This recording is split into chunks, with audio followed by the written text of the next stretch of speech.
এ ভাইয়েরা, আপনাদের মুখের হাসিটা কেন কোথায় গেল? আমার মতো হাসেন, প্রাণ ভরে হাসেন, মন ভরে হাসেন। যদি আপনারা ফেসবুকে যদি আপনারা ক্যামেরা আইসা যদি কথা না বলতে পারেন, তা আমার মতো এমন করে কিছু কিছু এই যে ব্যাকগ্রাউন্ডগুলো দেখছেন, চতুর্পাশগুলা দেখেন, একটু সৌন্দর্য কি আল্লাহ পাক কম রাখছে আমাদের জন্য। দেখেন, অদৃশ্য একটি বিশাল আকারের একটি ঐতিহ্যবাহী একটি মাঠ।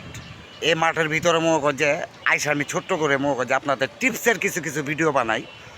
কিন্তু এই সমস্ত জায়গাগুলা এত সুন্দর লাগে আমার কাছে, পরিবেশটা ভাই, যারই মনে কর যে এখানে আসে তারই মনে কর যে একটা করে ভিডিও বানায় নিয়ে যায় পরিবেশটার জন্য ভাই।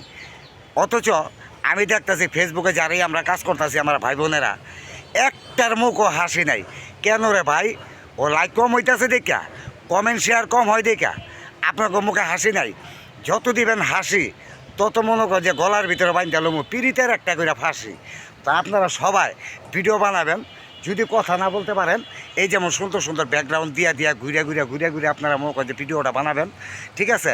এই সমস্ত ভিডিও মনে করেন যে যদি দেখে মানুষ, যদি কারো যদি এই সমস্ত সিনসিনারিগুলো ভালো লাগে, অবশ্যই মনে করেন যে তারা আমার আইডিতে আসবে এবং কিছু একটা বইলা যেতে পারে।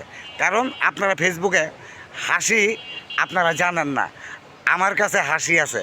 যদি হাসি দেখতে চান তাহলে আমার আইডিতে ঢুকে দেখবেন কত প্রকারের হাসি আছে। আপনাদের জন্য হাসি বানাইতেছি। আমি আপনাদের কাছে কিন্তু হাসির পাত্র না, আমি আপনাদের ভালোবাসার পাত্র। শুধু আমি আপনাদের দোষের ভালোবাসা চাই এবং দোয়া চাই। দোয়াই মানুষকে অনেক কিছু করে দেয় ভাই। টাকা পয়সা ধন দৌলত ভাই আজকে আছে কালকে নাই ভাই।